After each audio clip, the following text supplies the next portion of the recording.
Bismillahirrahmanirrahim. Elhamdülillah Rabbil alemin. Vessalatu vesselam ala Resulillahil amin. Ve ala ahli beytihi etyarinel ahyarinel muntecebin. Ve lanetullahi ala a'daihim ecma'in. Minel an ila liqai yevmiddin. Amma ba'd. Kâlellahul hakim fi kitabihil kerim. Bismillahirrahmanirrahim. Men nuammirhu nunekkishu fil halq. İbadallah, usikum ve nefsi bi tekvallah. Allah bəndələri, əziz möminlər, əziz cümə iştirakçıları, özünü və sizi təqvalı olmağa çağırıram. Təqva haqqında dəfələrlə danışmışıq, üstadlar da danışırlar. Amma çox təkid olundu ona görə, cümədə vacib olduğuna görə özümə və sizə təkrarlayıram. Bir nəfər gəldi ustadların birinin yanına, dedi, mənə nəsihət elə. Mənə nə kimi tövsiyen ola bilər? Ona buyurdu ki, mən sənə bütün peyğəmbərlərin əvvəldən axıra, bütün peyğəmbərlərin və Allahın kitabının nəsihətini, tövsiyəsini edirəm. O da budur ki, Allahdan qorx. İnsan Allahdan qorxsa, həyatının bütün sahələrində, istər fərdi sahəsində, istər ictimai sahəsində, istər ticarətində, istər siyasətində adətən günahdan qaçmış olacaq, adətən müvəffəq olacaqdır. Təqva elə bir şeydir ki, insan günahdan qaçdığı kimi öz əlində olan nemətləri də dəyərləndirməkdə insana kömək eləyir. Təqvasız adamların çox hallarda, əksər hallarda gözü başqasının əllərindədir. Amma o adam ki, təqvalıdır, o çalışar ki, öz əlində olan neməti dəyərləndirsin. Bəzən insan özünün əlində olan böyük nemətin qədrini bilmədiyinə görə başqasının həyatında qərq olur, başqasının həyatınla məşğul olur. Məsələn, başqası öz həyatının bütün hissələrini ictimaiyyətlə bölüşmür ki, insanlar adətən restorana gedəndə, gəzməyə gedəndə, xoş günündə şəkillər paylaşır, videolar paylaşır. Bu adam da, bu biçarə də elə düşünür ki, onun həyatının bütün məqamları o cürdür, şirindir, mənalıdır, xoşdur. Amma insan öz əlində olan nemətlərə baxsa, görər ki, çoxlu Allah Teala bunun ixtiyarında nemətlər qoyub ki, o nemətləri dəyərləndirməlidir. Onların hamısının əvvəlində ömür gəlir. Allah bütün insanlara bu neməti lütf eləyib, əta eləyibdir. Amma bu nemətdən necə yararlanmaq, sənə verilən fürsəti harda xərcləmək məsələsində gərək insan diqqətli ola. Elə nemətdir ki, ömür neməti insana yalnız bir dəfə əta olunur. Bəzi nemətlər var ki, o nemətləri itirdikdən sonra onu bərpa eləmək mümkündür. Amma ömür insana yalnız bir dəfə bəxş edilən fürsətdir ki, təkrarı yoxdur. Elədir ki, insan ömrünün bir hissəsini və yaxud da bütövünü özü bəhrələnə bilmədiyinə görə başqasına hədiyyə eləsin. İndi el arasından deyirlər ki, Allah mənim ömrümdən kəssin, filan kəsin ömrünə calasın. Bu sadə sözlərdən başqa bir şey deyil. İnsan ömrünün heç bir hissəsini, nə də bütövünü başqasına hədiyyə eləyə bilməz. Bəzi şeylər var ki, insan başqalarınla bölüşə bilər. Və yaxud da bəzi fürsətlər var ki, son anda dəyərləndirmək mümkündür. Məsələn, insan xarici bir ölkəyə gedir. Cibində biraz həmin ölkənin pulundan qalır. Türkiyəyə gedibdir. Geri aeroporta, hava limanına qaydanda görür ki, cibində xeyli lirəsi var. Bu lirəyi orada kiməsə verə bilər, həmən adam onu xərcləyə bilər. Amma ömür neməti elədir ki, yalnız və yalnız insanın özünün istifadəsində qərar tapa bilər. Başqası bundan istifadə eləyə bilməz, yararlana bilməz. Ömür nə deməkdir? ömür sözünün tərcüməsini insan anlasa, onda bilər ki, bu neymətdən necə istifadə eləməlidir. Ömür ərəb sözüdür. Yəni Allah Taala insana verdiyi fürsətin adını ömür qoyub. Bunun tərcüməsi nədir? Ömür abadlıq deməkdir. Təmir sözündəndir, ömran sözündəndir, abad eləməkdir. İnsan buna veriləcək zamanı abad eləməlidir. Buna veriləcək fürsəti abadlığa sərf eləməlidir. İnsan bu hallarda gərək düşünə ki, buna Allah fürsət verib, yəni zaman veribdir. Zamana Allah ayrı ad da qoya bilərdi. Siz təsəvvür edin, nə qədər dəqiq bir adlandırmadır bu. Nə qədər diqqət çəkən adlandırmadır. İnsana bir zaman veribdir, 50 il, 60 il, 70 il, 80 il. Çox da olsa azdır, 100 də olsa, 150 də olsa azdır. Həzrət Əli Əleyhisselamın hədisinin məzmununu deyirəm, ömrü məna eləyir və buyurur ki, və in talət və qəsər. Əgər uzun da olsa, sənə verilən ömür, zaman çox da görünsə azdır. Bunu Həzrət Əli Əleyhisselam xütbəsinin davamı çox maraqlıdır, həqiqətən çox diqqət çəkəndir. İnsan gərək düşünə bu haqda. Yəni insanı, o Həzrət-i Nuha deyəsən, səhv eləməsəm, deyirlər ki, 2000 ilə yaxın ki, ömür sürübdür, bəzilər çox, biraz az hədislərdə, tarixdə deyirlər. Deyir, necə yaşadın bu ömrü? Sən nə hissin var? Deyir ki, elə bildim, bir qapıdan girdim evə, o biri qapıdan çıxdım. Yəni, bu qədər mənim üçün qısa gəldi, az gəldi. Özünüzə baxın, hamının şükür Allaha, əksəriyyət 40-50-yi keçibdir. 40-50-yi keçəndən sonra da gerdə bir şey qalmır da üzü aşağı gedirsən. 40-50-yə qədər biraz çətin gəlirdi, yuxarı çıxmaqdır. 40-50-dən sonra elə bil aşağı enməkdir. İndi bax, keçmişinə bax, 40-50 il bundan öncəki xatirələrinə bax. Həqiqətən çox az görünür. Adam elə bilir balaca uşaqdır. Birdən adama ata deyəndə, baba deyəndə təəccüb eləyir ki, bu nə idi? Mən bu haddə gəlib çatmışam, bu yaşa gəlib çatmışam. Bu da şeytan insanı alladır. Bu məqamda şeytan insanı alladır. Hər kəs, bax, indi ayıq adamlar bir tərəfə, əksəriyyət adamları deyək, ehtiyat edin. Hər kəs elə bilir uzun yaşayacaqdır. Yəni, bunun arzuları qutarmır, ha. Yəni, insan, mən bir dəfə də bu haqda işarə eləmişdim, arzu insanı hərəkətə gətirən cövhərdir. Və bizdə elə bil arzu ilə xəyal, yəni o reallıqla xəyal biraz qatışıbdır. Əslində, hədisdə buyurulur ki, əl-əmalu hicabul acal. Yəni, əməl uzadı arzulara deyirlər də, yersiz arzulara deyirlər. Əməl hicabdır əcəllə insanın arasında, bir pərdədir. Uzun arzular insan elə bilir ki, ölməyəcəkdir. İnsan gərək arzusu ola. Bu cavandır, təhsili var, həyat qurmağı var, həyatını davam eləməyi var. Bu arzular, bu niyyətlər hamısı Allaha görə olmalıdır. Yəni, o deyirik ki, insanı hərəkətə gətirən cövhər var, o cövhərin alisi Allah eşqidir. Və bütün əməllərdə ki, bizə tövsiyə edirlər ki, əməllərinizi, yəni işlərinizi Allah rizası üçün yerinə yetirin. İnsan Allah rizası üçün yaşaya bilər, yarada bilər, təhsil ala bilər, əməl yerinə yetirə bilər, ticarət eləyə bilər. Bunların hamısının kökündə də Allah razılığı yetərlidir ki, insanı hərəkətə gətsin. Mütləq vacibdir ki, bizim düşündüyümüz arzu bizim daxilimizdə ola və bizi hərəkətə gətirə. Allah razılığını düşünsə insan, Allah razılığı insanı hərəkətə gətirməkdə yetərlidir. Əlbəttə, insan, sosiologiyada bir şey var da, deyirlər ki, insan əbədi yaşamaq istəyir. Bu insana hardan verilibdir?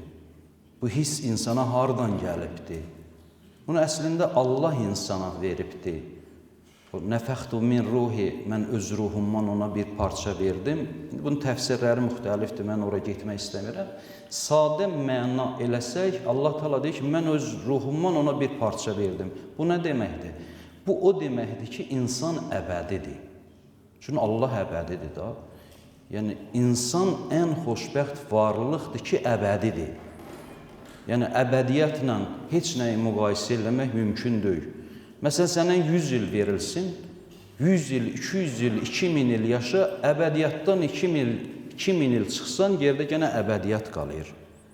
Yəni, əbədiyyət insana bu düşünmək, əbədi hissi, insanda əbədi olmaq hissi, mən elə başa düşürəm ki, o insana Allah tərəfindən verilibdir. Amma insan biraz burada yerlərində düşünməlidir. Və bu keçidlər ki var, mərhələlər ki var, təkamül mərhələləri ki var. Məsələn, insan ata belində, ana bətnində, bu dünyada, bərzəxdə və qiyamətdə bunlar insanın əvvəl xilqətindən baxsan, insan əbədidir. Amma bu mərhələləri keçməlidir. İnsan allanmamalıdır ki, mən burada əbədiyəm. Bura əbədiyyət üçün deyil. Bura əbədiyyətin başlanğıcıdır və insan əməl yerinə yetirməlidir ki, əbədiyyata elə bil qab götürsün. Adam var bir stəkan götürür, çünki qiyamətdə insan davamlı şəkildə inkişaf eləyəcəkdir. Oranın nemətləri bugünün nemətləri kimi deyil. Çünki orada insan darıxdırıcı olar əbədiyyatda. Hər gün yenidir, hər gün təzədir, hər gün insan müxtəliflik görür, rəngarənglik görür o dünyada. Da düşünmür ki, mən bir də ki, bu dünyada bir neçə şey bir qaba sığışmır. Amma o aləmdə bir çox nemətlər bir zamana sığışır, bir qaba sığışır. Ora insan özü üçün, orada yararlanmaq üçün, orada olan nemətlərdən bəhrələnməsi üçün insan qabı götürməlidir. Bu qabı insanın mərifətidir. Burada olan əməlləridir. Buradakı o əməllərin, buradakı mərifətin nə qədər artıqdırsa da o birisi aləmə götürdüyün qab, oradakı indi məsələn piyalə deyək, oradakı nə bilim o mey ki irfanda deyirlər, o ondan ki sən bəhrələnməlisən, içməlisən, yararlanmalısan, qidalanmalısan, o qabı bu dünyadan götürə bilərsən ki, əbədi həyatına aparasan. Bunlar vardır. İnsan əbədi olmağını düşünür. Bu bir növ normaldır deyirəm. Amma yəni ölçülərə baxmalıdır, harda əbədidir. Bu ölçüləri götürməlidir və bu əbədiyyəti sənə verdilər tutaq ki. 4 divarın içində sən əbədi olmaq istəyirsənmi? Ağ-qara düşünək də, məsələn, ağ-qara bir divardır, sən bu divarın içində əbədi olasan. Bunu da arzulamıysan. Müxtəliflik istəyirsən, rəngarənglik istəyirsən və bu da təkrar olsa yenə darıxdırıcıdır. İnkişaf istəyirsən, yeni bir mərhələlər istəyirsən, yeni bir məqamlar istəyirsən, o hər dəfə bu baxışla həyatına yanaşsan, əbədi olmağını düşünsən normaldır. Çünki səndə bu hissi qoyub Allah, səndə də bu istedadı var və bu əbədi olmaq hissini yaşayan adam gərək əbədi həyat üçün düşünsün. Əbədi həyat üçün əməllər yerinə yetirsin, əbədi həyat üçün gərək özünü hazırlasın. Bir nəfər Peyğəmbərin yanına gəldi, tələsmiş. Dedi ki, ya Rəsulallah, qiyamət haçan olacaqdır? Peyğəmbər də deyir, namaza gedirdi. Getdi namazdan sonra, dedi ki, o məndən sual soruşan adam hardadır? Çağırdılar, gəldi, həmən adam Peyğəmbər sallallahu aleyhi və səlləmin xidmətinə.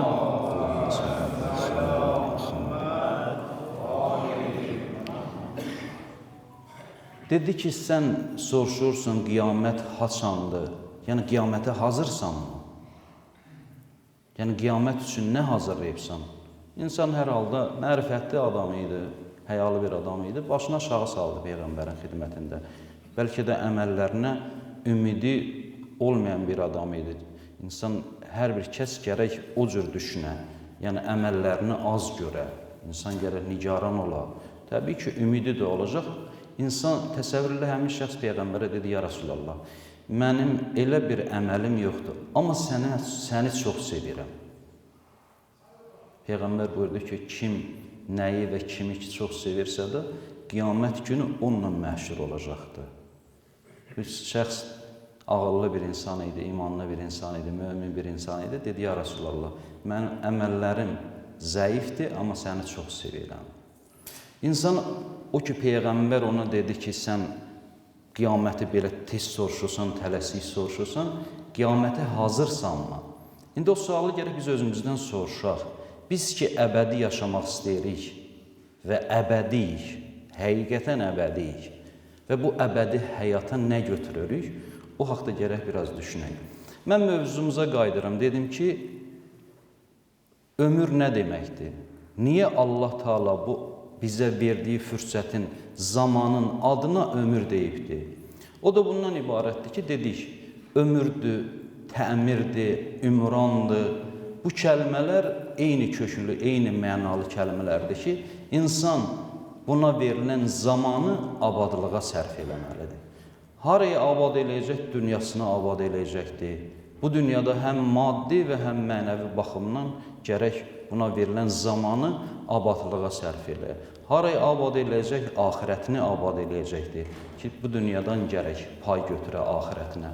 İnsandan qəbirdə soruşulacaq bizim ibtidai öyrəndiyimiz hədislərdən də eşidirdik, bizə də çox deyirdilər, biz də çox əzbərləmişdik, deyirdik ona buna. O da budur ki, qəbirdə 4 dənə sual soruşacaqlar insandan. Onun ikisi ömürdəndir. Biri budur ki, cavanlığını harada sərf elədin? Xüsusi olaraq cavanlığa aid sualdır. Bir də budur ki, ömrünü harada sərf elədin? İnsan gərək buna verilən fürsəti abadlığa sərf eləyə. Allah eləməsin, bu abadlıq mayasını insan gərək bərbadlığa sərf eləməsin. Həzrət Əli əleyhissalam buyurur ki, ey insan, ey qafil olan, amma səndən qafil deyilər. Yəni, yazan yazır, çəkən çəkir. Sən birdən qəflətə də düşsən, münəbbih yerindədir. 24 saat canlı yayımdayıq, bütün əməllərimiz, hətta keçən cümlələrdə də yenə demişdik, ona işarə eləyirəm. Allah Teala buyurur ki, kim Allahın Rəbb məqamından qorxsa, ona 2 dənə cənnət veriləcəkdir. 2 dənə cənnət veriləcəkdir. Biri budur ki, əqidəsinə görə, insan düşüncəsinə görə, hətta niyyətimizdən belə xəbərdardır Allah Mütəal. Bir də budur ki, əməllərinə görə. Yəni, həm niyyətimizə diqqət eləməliyik, həm də əməllərimizə gərək diqqət eləyək. Muhammed Ali Muhammedə salavat deyək.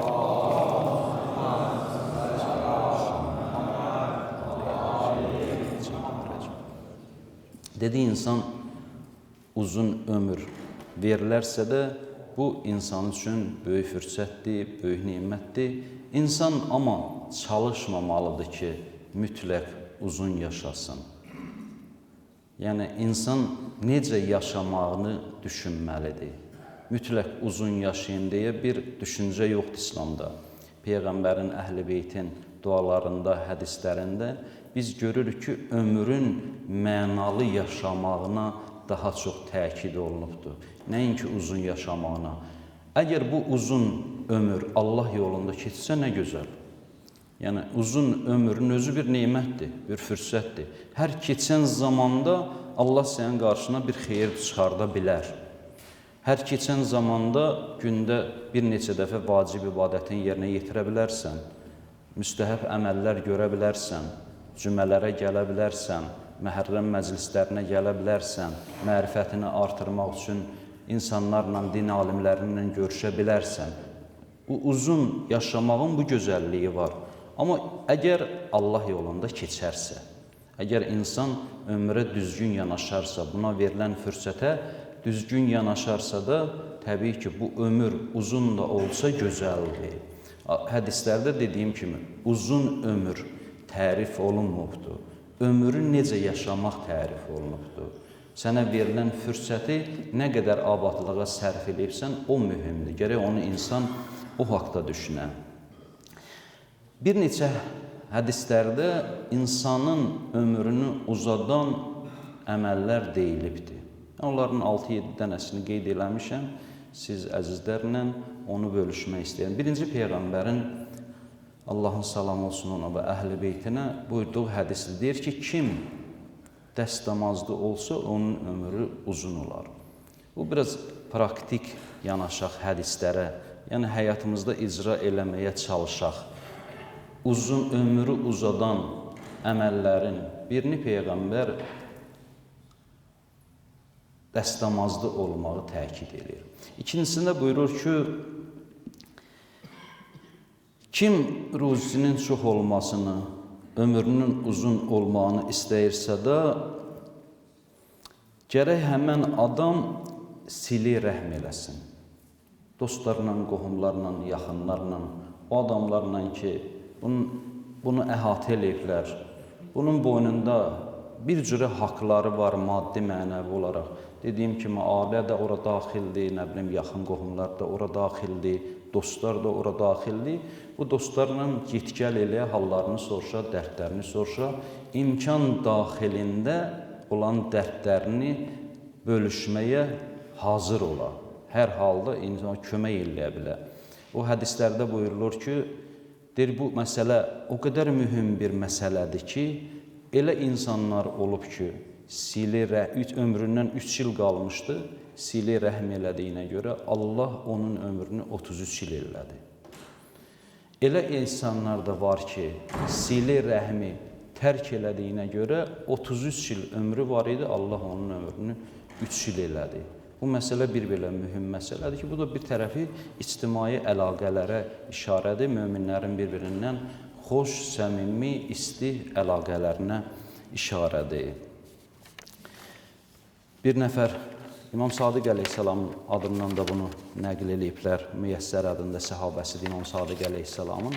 İmam Baqir əleyhissalama da nəql olunub bu hədis, deyir ki, Müyəssər, deyəsən, sən çox mehriban və yaxşı insansan.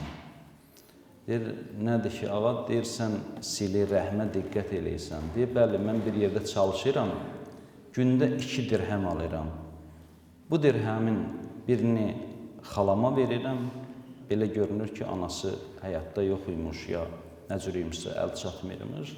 Çünki hədislərdə deyilir ki, əgər insanın anası dünyasını dəyişibsə də xalasına yaxşılıq eləsin.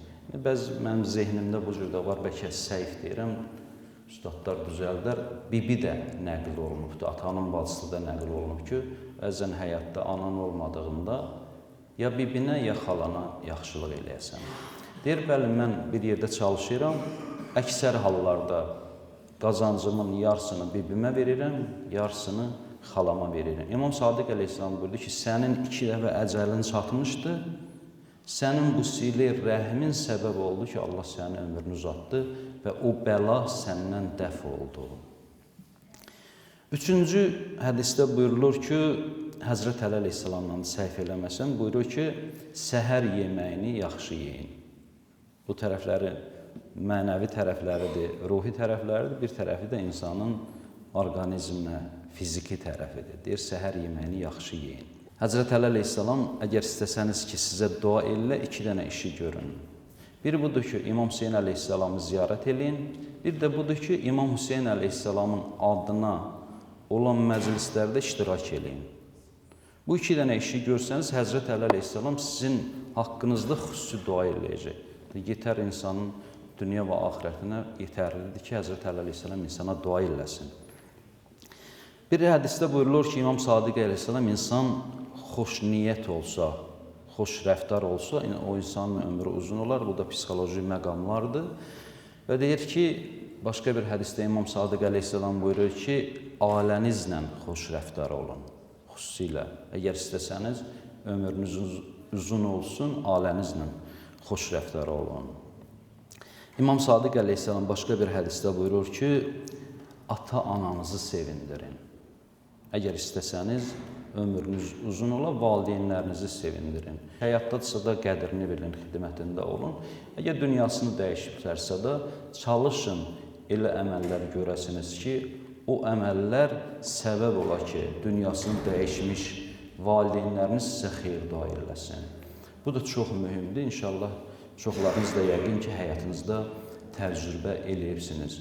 Bir dəfə demişdim, çalışıram ki, bu şeyləri təkrar eləyəm ki, insan ondan yararlansın, həyata keçirsin ki, bəhrələnsin. Deyir ki, əgər valideyniniz dünyasını dəyişirsə də, gedin yanında, qəbrinin yanında kürkət namaz qılın və çətinliklərinizi Allahdan istəyin ki, valideynlərinizin ehtiramına Allah Taala sizin hacətinizi qəbul edər inşallah. Allah cəmi dünyasını dəyişən valideynləri rəhmət eləsin, bir dənə salavat deyək. Allahümme salli ala Muhammed və ali Muhammed və əccil fərəcə. Amma dediyim kimi, hası ömrə, hası uzun ömür, İmam Zeynul Abidin əleyhissalam dualarının birində buyurur ki, İlahi, əmbirni iskanə umri bəzlətən fi taətik. İlahi, mənim ömrüm sənin itaətinə sərf olunduqca məni yaşat. فَاِنْ كَانَ عُمْرِ مَرْتَعَ لِلشَّيْطَانِ فَقْبِزْنِ.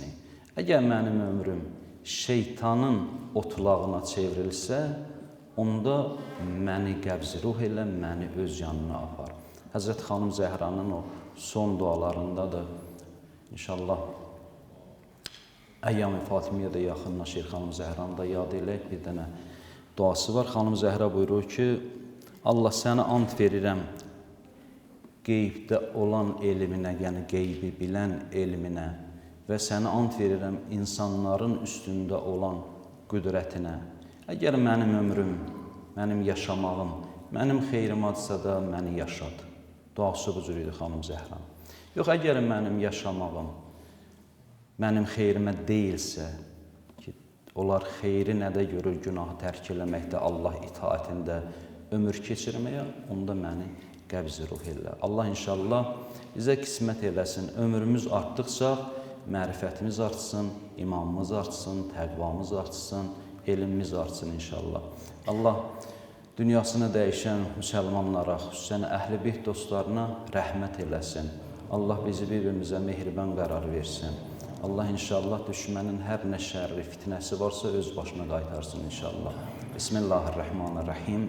Qul huvallahu ahad, Allahu samad, ləm yəlid və ləm yulad və ləm yekulləhu kufuvan ahad. Allahümme salli ala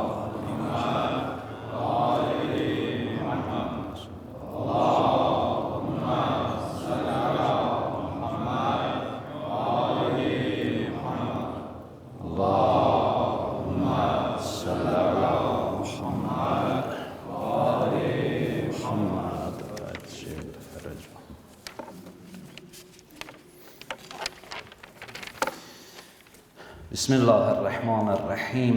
Elhamdülillah Rabbil alemin. Vessalatu vesselamu ala seyyidina ve nebiyyina Abil Qasimil Mustafa Muhammed ve ala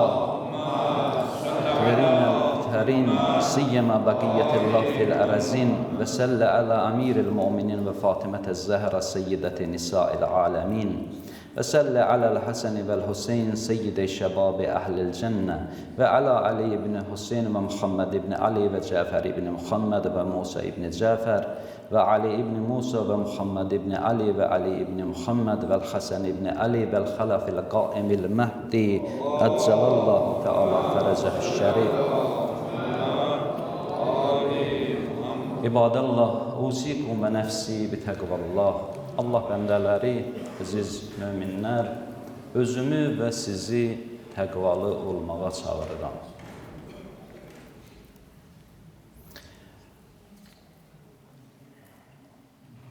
İkinci xütbəmiz mövzusu insanın əməlləridir ki, insana Allah Teala ömür verib, fürsət verib, bu ömürdən, bu fürsətdən istifadə eləyib, öz əməllərinə diqqət eləsin və hansı əməlləri yerinə yetirsin ki, o əməllər bunun qiyamət hesabını yüngülləşdirəcəkdir. Bir neçə ayə qeyd eləmişəm. Allah Müteal Quran-ı Kərimdə buyurur ki, فَأَمَّا مَنْ أُوتِيَ كِتَابِهِ بِيَمِينِهِ فَسَوْفَ يُحَاسِبُ حِسَابًا يَسِيرًا. Kimin qiyamət günündə əməl dəftəri sağ əlinə verilsə, o adamın hesabına yüngül çatılacaqdır. Təbii ki, hər kəs Allah qarşısında elədiyi əməllərə cavab verəcəkdir. İndi dedik, bəzi insanlar var ki, əməlləri, haqq hesabı yüngül olacaqdır, amma bəzi insanlar var ki, onların qiyamət günündə haqqı hesabına çox çətin, dəqiqliyi ilə, incəliyi ilə onlardan soruşulacaqdır. Bu da özü insan üçün ya bir zövqdür, mənəvi bir zövqdür, ya da ki, insan üçün ağır bir əzabdır. İnsan həmişə bu haqda düşünür. Mənim axırım nə olacaqdır? Mənim əməllərim qəbul olacaq ya olmayacaqdır? Hey bundan təkrar keçmişdə elədiyi səhvləri, əməlləri soruşurlar. Allah inşallah o günü bizim dadımıza çatsın, Əhl-i Beyt bizə şəfaətçi olsun inşallah. Allah Müteal Quran-ı Kərimdə buyurur ki, və nəzzə'ul məvazinəl qistə liyevmil qiyamə. Biz qiyamət günü üçün ədalət və ölçü tərəzisi qurmuşuq. Və artıq bu qurulubdur. Yəni sözündə Allah Müteal qətiyyəti çatdırmaq istəyir. Yəni bu haqda heç bir kəsin şəkki, şübhəsi olmasın. Bu artıq qurulubdur ədalət tərəzisi. Fəla tuzləmu nəfsun şeyən. O günü heç kəsə zülm olunmayacaqdır. Yəni hər kəs nə əməl eləyibsə də ona cavab verəcəkdir. Və in kana misqala habbatin min xərdəlin ataynaha biha.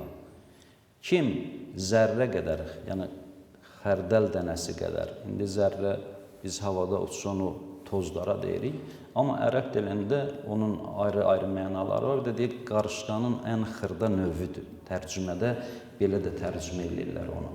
Yəni zərrə qədər bizim öz anlayışımızda olduğu zərrə də yetərlidir. Kimin zərrə qədər hər nə əməli olsa, istərsə yaxşı, istərsə mənfi, Allah Teala o əməli o insana təqdim edəcəkdir. Kəfa bina hasibin. Və bizim haqq hesab çəkməyimiz yetərlidir deyə Allah Müteal buyurur. Qeyd elədiyimiz ki, bəzi adamlar var ki, əməlləri asan olacaqdır, bundan haqq hesab yüngül olacaq. Bəzi insanlar var ki, onlardan çətin haqq hesab çəkiləcəkdir. Əgər insan bilsə ki, inansa ki, mütləq elədiyi əməllərə cavab verəcəkdir, yəqin ki, o insanın hesabı yüngül olacaqdır. Yəni, bu həyat təcrübəsidir. Əgər imanımız buna dəqiq olsa ki, elədiyimiz əməllərə cavab verəsi olacaq, təbii ki, əməllərimiz yüngül olacaq, haqq hesabımız yüngül olacaq. Bir nəfər Həzrəti Rasulullahın xidmətinə gəldi, dedi, mən müsəlman olmaq istəyirəm, Quranı öyrənmək istəyirəm. Peyğəmbər buyurdu ki, aparın ona Qurandan ayələr öyrədin.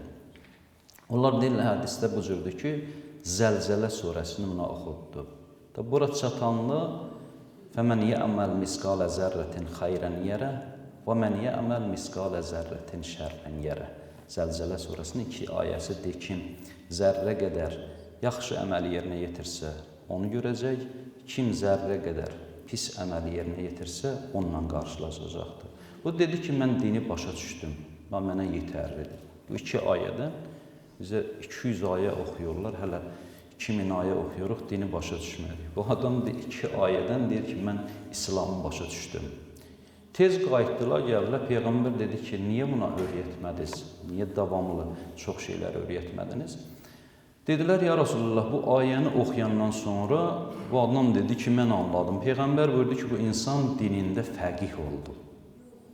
Yəni, dini dərk elədi, İslamı dərk elədi bu adam. Bu təfsir elmində bir neçə dənə ayə var ki, o ayələrə cami ayələr deyirlər, onlardan da biri budur. Yəni, əhatəlidir, çox dərindir, yetərlidir insanın düşünməyinə, hidayət olmağına, anlamağına yetərlidir bu ayə. Nə salavat deyək.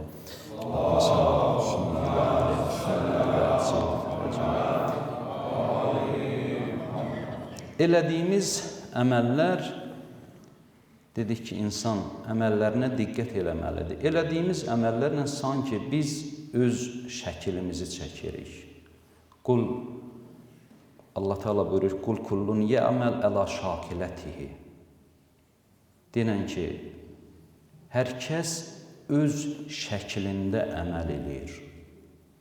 Çox diqqət eləməli ayədir həqiqətən.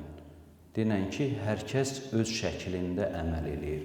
Yəni, bunun çox tərcümələrini, təfsirlərini gördüm bu ayənin. Bir budur ki, insanın fitrətinə, təbiətinə uyğun olaraq eşyə tökür da özünü. O bəzi adamlar əsəbləşəndə deyirlər, içini eşiyə tökdü, nədir? O həqiqətdir. Və yaxud da məsələn, insan gündəlik əməllərindən öz içində olan düşüncəsini, mərifətini, imanını eşiyə tökür. Yəni, bir insanın əməllərinə baxıb, bəlkə də bir diqqətli rəssam olsa, onun şəklini çəkə bilər.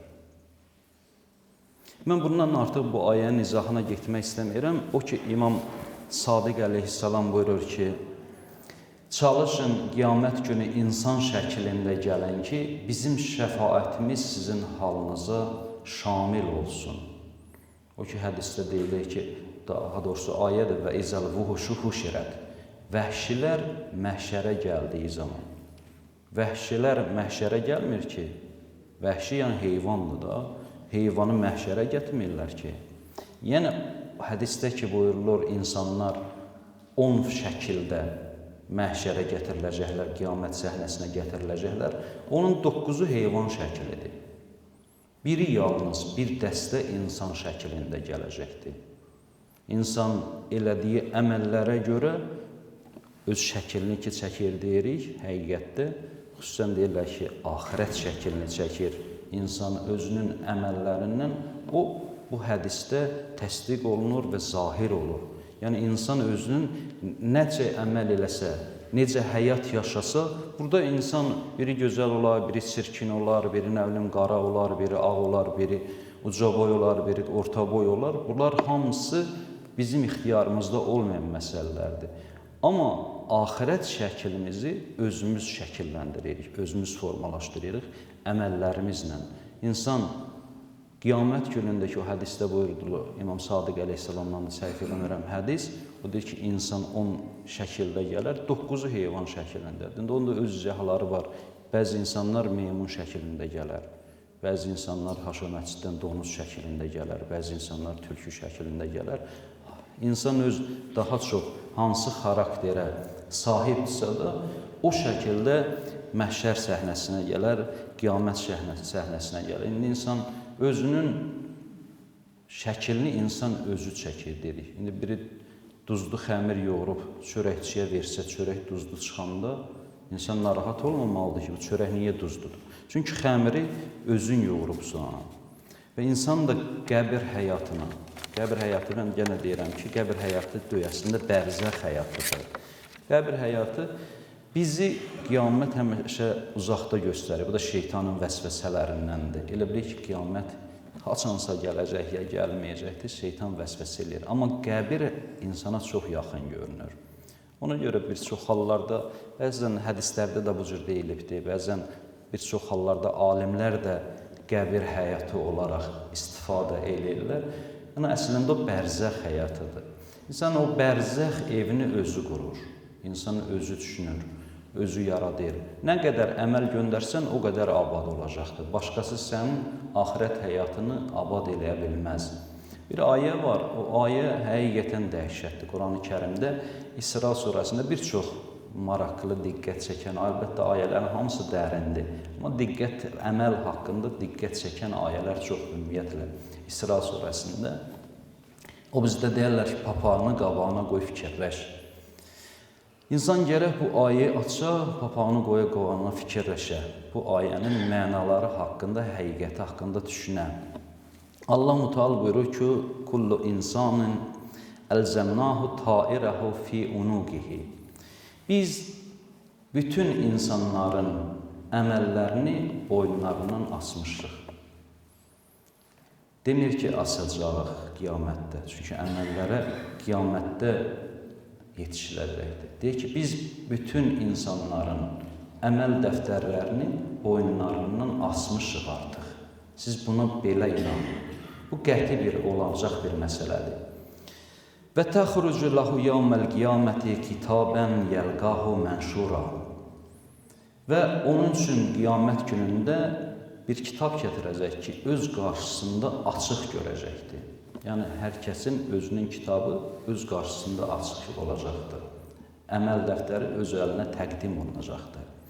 İqra kitabək, kəfa bi nəfsikəl yevm əleykə hisaba. Sən öz kitabını oxu, ona deyiləcək, əmr olunacaq. sən özünü hesaba çək.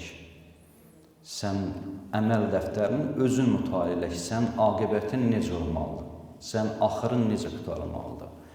Hasibu qəbl an tuhasibu. Hesaba çəkilməmişdən öncə özünüzü hesaba çəkin. Mutu qəblə ən təmutu. Öldürülməmişdən qabaq ölün. Təsəvvür edək ki, ölmüşük.